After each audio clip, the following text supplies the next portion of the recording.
যে মৃত্যুর পরেও যেন তার সাথে আমার দেখা হয়, যাতে একসাথে থাকতে পারি। এই দুনিয়া তো যা হইবার হয়েছি, ওই দুনিয়া গিয়ে তার সাথেও দেখা হয়। কাকি কোথায় আছে? মারা গেছে স্ট্রোক করে। সে যে আজকে 5 বছরে মারা গেছে, এখন আমার অন্তরটা কাঁদছে। আমি কার কাছে বলতে পারি এই ব্যথা, আমি নিজের ব্যথা ব্যথিত। এত ভালোবাসতেন কাকি আপনি? আপনার কাকিকে এই স্টুডেন্ট থেকে আমি নিয়ে গেছিলাম, এখান থেকে আমি নিয়ে গেছি 25 তলার থেকে। কিন্তু তাকে নিয়ে আমি সংসার করি 30 বছর। 30 বছর সংসার করার পরে সে মারা গেছে। আমি একটা ছাগল দিয়ে 16টা ছাগল করছিলাম। ছাগল করার পরে ছাগলগুলি আমার চোরে নিয়ে গেলো এক রাত্রে। নেওয়ার পরে সে চিন্তা ব্রেন স্ট্রোক করে দিল, তার হাত পা পুঙ্গ হয়ে গেল। তারপর আল্লাহর কাছে আমি বুঝলাম, আল্লাহ পাক পাক পাপা দিকে তুমি তার রেখা যাও, রেখা গেলে আমি তার নিয়ে ভিক্ষা করে খাবো। কিন্তু তারা এতটুকু আদর করছে, কিন্তু সে তো থাকে, সে চলে যেতে আবার ছিল। কাকিকে এত বেশি ভালোবাসতেন কেন? কারণ তারা ভালো আছে এই কারণে, তারও এক অসহায়, আমিও অসহায়। তা আমার ছাড়া সে নাই, তারা ছাড়া আমি নেই। কাকি যে নাই, এই কথাটা ভাবতে কেমন লাগে নিজের কাছে? রাত্রে যে আমি ঘুম দিয়ে আসি, রাত্রে একটা কিছু আমার ঘুম আসে না, কিন্তু তার কথা চিন্তা করলে আমার চোখের বাড়ির বিষটা পানির ভিজে যায়। সেটা আমি কারো কাছে বলতে পারি না, নিজের ব্যথা দিয়ে রাখি। কার কাছে বল? ওই পরবর্তীকারের কাছে নিয়ে। কাকি কেমন আদর করতো আপনাকে? খুব আদর করতো।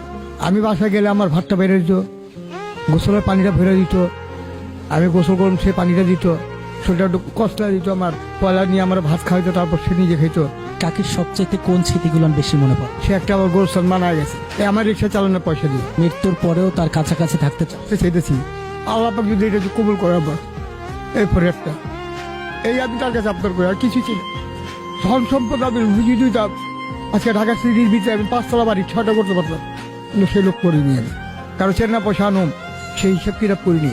আমি চিন্তা করি যে আল্লাহ পাক আমার সব পথে নিও, আলিকাল মৌত যখন আসবে তখন যেমন আল্লাহর কালামটা পড়ে আমি মোট লা ইলাহা ইল্লাল্লাহু মুহাম্মাদুর রাসূলুল্লাহ বলে যেমন আমি মৃত্যুবরণ করতে পারি। এখন একটা জিনিস আমি করি না, নমস্কার করতে পারি সময় পাই, কারণ আমার শরীর নোংরা। আমি এই অবস্থা মসজিদে গেলে আমার দৌড়া দিব সবাই। গুলিস্তানে কোথায় থাকেন? এই স্টেডিয়াম।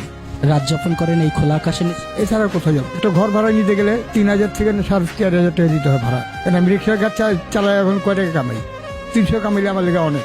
এত বেশি ভালোবাসতেন কাকি? আমি অন্তরটা কাইটা যদি তারা দেখাইতে পারতাম আপনাদের, তাহলে বুঝতে পারতেন যে তারা কত স্নোর, কত মহব্বত করছি। কিন্তু আমি রোড জগতে থেকে তার কত মহব্বত করছি, কিন্তু শিল্পপতিরাও করে আমাদের মতো হয়নি। আমার এছাড়া সে কোনো ভাত খান মুখে দেওয়া দেখি, আর তার এছাড়া আমি খাওয়া দিই।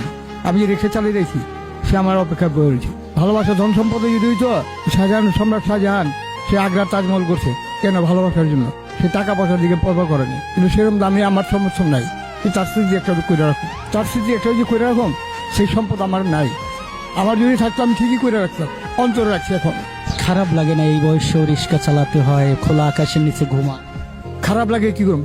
পেট যদি আল্লাহ পাক না দিত আমি রিক্সা চালাইতাম না। পেটটা দিয়ে আল্লাহ আমার ঠেকাই দিয়েছে। পেটটা যদি না দিত আমি মানুষের যত্ন করে দিতাম, কিন্তু সেটা আমার সমর্থন নাই।